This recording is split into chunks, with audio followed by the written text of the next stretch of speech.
आनंदी प्रेक्षकांनो, मालिका खूपच सुंदर चालली। आपण आतापर्यंत पाहतोय की आनंदी आणि युगंधर हे आता एकमेकांच्या हळूहळू जवळ येण्याचं काम करत आहेत आणि त्याच्यातच आजच्या प्रोमोमध्ये आपण पाहिलंय की इकडे विद्याधरने मुद्दामच युगंधरला गुंगीचं औषध दिलेलं आहे, जेणेकरून त्याचा हेतू वेगळा असतो की त्याचा हेतू वेगळा आहे, पण हेतू वेगळा साध्य झालेला आहे। म्हणजे या गुंगीच्या औषधामुळे आनंदी आणि युगंधर हे कायमचे एकत्र आलेले आहेत आणि आता या सगळ्यामध्ये या घराण्याच्या वंशाची वाढ होण्याची सुद्धा सुरुवात होणार आहे। मालिका एकदम जबरदस्त ट्रॅकवरती सुरू होणार आहे। अचानकपणे इकडे आता विद्याधरने आनंदीला मिळवण्यासाठी खरं तर हा डाव रचलाय, पण याचा उलट प्रकार घडलाय। ते म्हणजे विद्याधरने आनंदीला आपल्या जवळ आणण्यासाठी केलेला प्रकार युगंधर आनंदी या दोघांना एकत्रित आणण्यामध्ये कन्वर्ट झालाय। नक्की काय घडलंय, विद्याधरचा काय डाव होता आणि त्याचा उलटा परिणाम कसा घडला, त्यामुळे आनंदी युगंधर कसे काय एकत्र आले, सगळं सविस्तरपणे पाहूया। इकडे आपण पाहिलं की धनश्रीच्या डोक्यामध्ये एकच चाललंय की या 4 दिवसामध्ये मला आता पिरियड्स येता कामा नये, कारण हे जर का आले आणि त्यानंतर आता इकडे हे 4 दिवस फुकट गेले तर तिच्या डोक्यामध्ये काहीतरी वेगळंच प्लॅनिंग चालू आहे।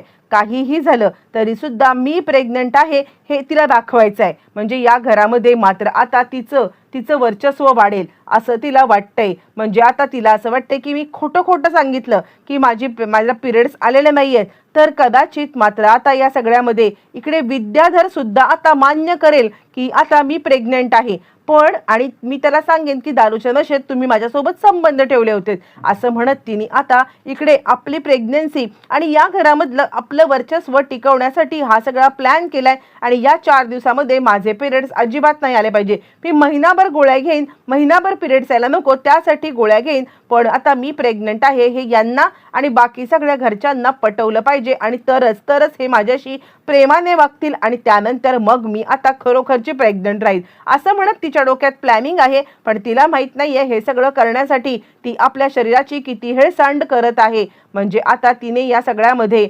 जवळजवळ 13 तारखेपासून गोळ्या घ्यायला सुरुवात केलीत, ते आता 16 तारखेचे पिरियड्स नको यायला म्हणून, पण या 3 दिवसामध्ये तिने भरमसाठ गोळ्या घेतल्यात आणि त्यामुळे तिच्या आता तब्येतीवरती विपरीत परिणाम झालेला आहे। बरं, हे सगळं होत असताना तिला याची कल्पना नाहीये की आपण आपल्या तब्येतीचीच हेळसांड करून घेतोय आणि कायमच आपण आता आपल्या बाळ न होण्याच्या याच्यावरती शिक्कामोर्तब करतोय। गोळ्या घेत राहते खोटं नाटक करण्यासाठी आणि त्याच वेळेला अशी गोष्ट झालेली की आता या गोळ्यांचा जो दुष्परिणाम व्हायला पाहिजे तो दुष्परिणाम झालेला आहे आणि तिची तब्येत बिघडली, तिच्या पोटात दुखायला लागलंय, तिची कंबर दुखायला लागले आणि तिला भलताच त्रास व्हायला लागलेला आहे आणि ती ओरडायला लागली आणि तिने अख्खं पॅकेट जवळजवळ जे पॅकेट आता 1 गोळी दिवसाला घ्यायची असते ते अख्खं पॅकेट खाल्ल्या कारणाने जो घाणेरडा परिणाम झालाय त्यामुळे तिचं पोट दुखतंय आणि तिला आता उलट्या वगैरे व्हायला लागलेल्या आहेत। आनंदी त्याच वेळेला तिकडे येते, काय झालं धनश्रीताई, काय झालं, काय होतंय तुम्हाला? धनश्री सांगते पाणी दे मला, लवकर पाणी दे, मला खूप अस्वस्थ झालेलं आहे असं धनश्री ज्या वेळेला बोलत आहे आनंदीचा पाय त्या गोळ्यांवरती पडलेला आपण पाहिलाय आणि आनंदी ते आता गोळ्या घेते हातामध्ये। आनंदी गोळ्या हातामध्ये घेते आणि ती विचार करते, अरे देवा हे काय झालं, या कसल्या गोळ्या आहेत, तिला काही कळत नाहीये। पण त्यानंतर मग आता ती त्या गोळ्या सुनंदाताईंना दाखवते आणि त्यावेळेला सुनंदाताई सांगतात, अहो या तर आता पाळी पुढे जाण्याच्या गोळ्या आहेत आणि त्याचमुळे आता मात्र इकडे आनंदीला काहीच कळत नाहीये हे सगळं काय चाललंय। आनंदी सांगते, धनश्रीताई मी तुम्हाला डॉक्टरांकडे घेऊन जाऊ का? धनश्री सांगते, नाही त्याची काही गरज नाहीये, मला फक्त पाणी दे तू असं म्हणत धनश्री मात्र आता इकडे कुणालाही काहीही सांगत नाहीये आणि धनश्री आता तिच्या हातात गोळ्यांचं पॅकेट हिसकावून घेते। तोचपर्यंत आपण आता इकडे पाहिलंय की इकडे विद्याधरने मोठा आता गेम केलाय। विद्याधरने ताबडतोब एका तिथल्या पिऊनला सांगितलेलं आहे की काम कर, युगंधरच्या औषध म्हणजे युगंधरला मी जे काही औषध देते ना ते औषध त्याला आता प्यायला लाव।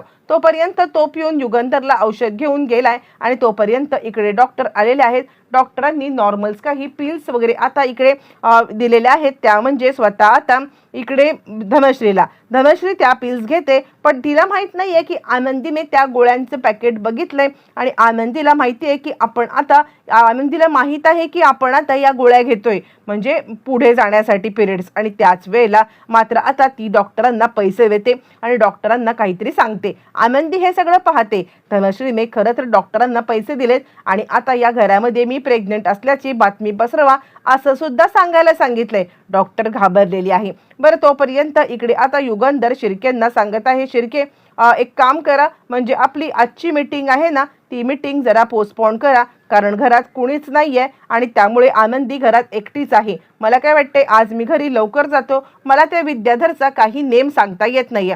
म्हणजे युगंधर जरी आता इकडे कामं करत असला तरी त्याची नजर मात्र किंवा त्याचं लक्ष आनंदीकडे आहे हे शिर्केला समजतंय. शिर्के म्हणतोय, मालक साहेब तुम्ही काही काळजी करू नका. हे बघा, म्हणजे आता घरामधला स्टाफ आहे ना, तो बाहेर गेलाय ना, त्याला लवकरात लवकर आपण घरी पाठवूया. ही मीटिंग आपल्यासाठी महत्त्वाची आहे. आणि त्यावरती युगंधर म्हणतो, ठीक आहे, जसं म्हणाल तसं तुम्ही शिर्के. आणि त्यानंतर तुम्ही आता एक काम करा, स्टाफ जो काही बाहेर गेलाय ना, त्या स्टाफला लवकरात लवकर घरी जायला सांगा. शिर्के आता स्टाफला फोन करणार. तितक्यात तिकडे आता विद्याधरचा माणूस आलेला आहे आणि विद्याधरच्या माणसाने युगंधरला तेच आता सरबत दिलेलं आहे, ज्या सरबतमध्ये विद्याधरने आता इकडे नशेचं औषध टाकलेलं आहे. ज्या सरबतामध्ये नशेचं औषध टाकले ते आता युगंधर पितोय. युगंधर ते औषध प्यायल्यावरती मात्र आता लगेचच इकडे तो पिऊन कॉल करून विद्याधरला सांगतोय. विद्याधरला सांगायला लागतोय की साहेबांनी ते आता सगळं प्यायलेलं आहे.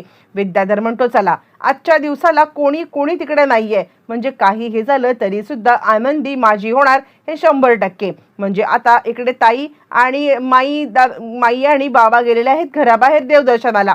घरातला स्टाफला तर आता मी ऑलरेडी लांब ठिकाणी पाठवले की तो स्टाफ घरामध्ये जाणारच नाही याची सुद्धा सोय केली. मग आजच्या दिवसाला आनंदी आणि मी, कारण हा आता युगंधर हा आता तराट होऊन पडणार आहे त्याच्या रूममध्ये आणि मग आनंदी माझ्या दावडीत सापडणार आणि माझ्या आणि तिच्यामध्ये कोणी येऊ शकणार नाही म्हणजे नाही, असा आता तो विचार करत आहे. बरं, हे सगळं चालू असताना त्याला ही गोष्ट माहीत नाहीये की युगंधरच्या डोक्यामध्ये एकच गोष्ट चालू आहे की आनंदीचा मात्र आता काहीही झालं तरी कोणत्याही बाबतीमध्ये तिला काही त्रास होता कामा नये.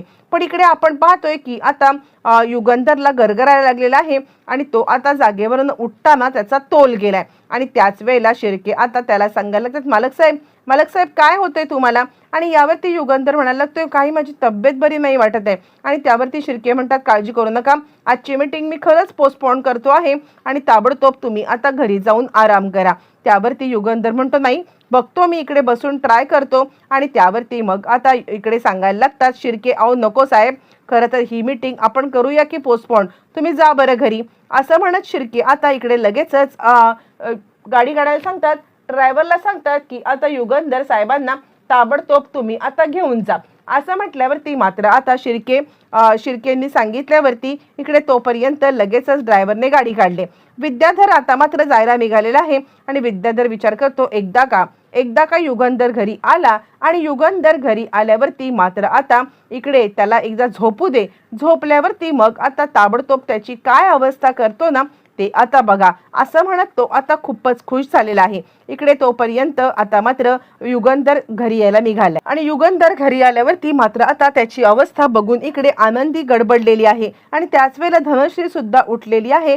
धनश्री पाहते तर आणि त्यानंतर मात्र आता इकडे युगंधरची अवस्था बघून आनंदीला धक्का बसलाय आणि त्यानंतर ती आता सांगायला लागते, पटकन सुनीताताईला हाक मारते, पण सुनीता नाहीये. आणि त्यामुळे मात्र आता ती विचार करते काहीतरी गडबड झाली.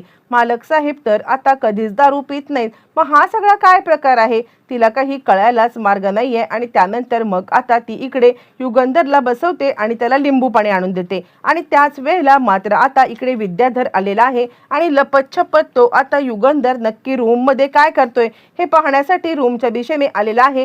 त्याला आता 100% खात्री आहे की युगंधर या सगळ्यामध्ये निश्चित आता पडला. पण ज्या वेळेला तो आता रूम मध्ये येऊन पाहतो ते काय, आनंदीने मात्र आता युगंधरला लिंबू सरबत दिल्या कारणाने थोडंफार तरी आता तो शुद्धीवरती आलाय. पण तो शुद्धीवरती आल्यावरती मात्र आता त्याने आनंदीला आपल्या जवळ बोलवले आणि आनंदी बस येते. खरं सांगायचं तर लग्न झाल्यापासून आता बायको म्हणून तुला कधी मी काहीच मान दिले झालेला नाहीये, खरंच माझी खूप मोठी चूक आहे आणि असं म्हणत त्यांनी तिला जवळ घेतलंय. खरं तर विद्याधर आलेला आहे तो म्हणजे आनंदीवरती झडप टाकायला, पण पाहतो तर काय समोरचं दृश्य त्याला आता एकदम महाभयंकर दिसतंय आणि त्यानंतर तो याचा व्हिडिओ बनवतोय म्हणजे शिल्पाला दाखवायला. आणि या सगळ्यामध्ये काहीही झालं तरी युगंधर आणि आनंदी त्या रात्री एकत्र आलेले आहेत प्रेक्षकांनो, आणि विद्याधरचा डाव त्याच्यावरतीच उलटत खरं तर आता उलटा परिणाम घडणार आहे आणि आता निंबाळकर घराण्याच्या वारसाची इथे मुहूर्तमेढ रोवली गेलेली आहे.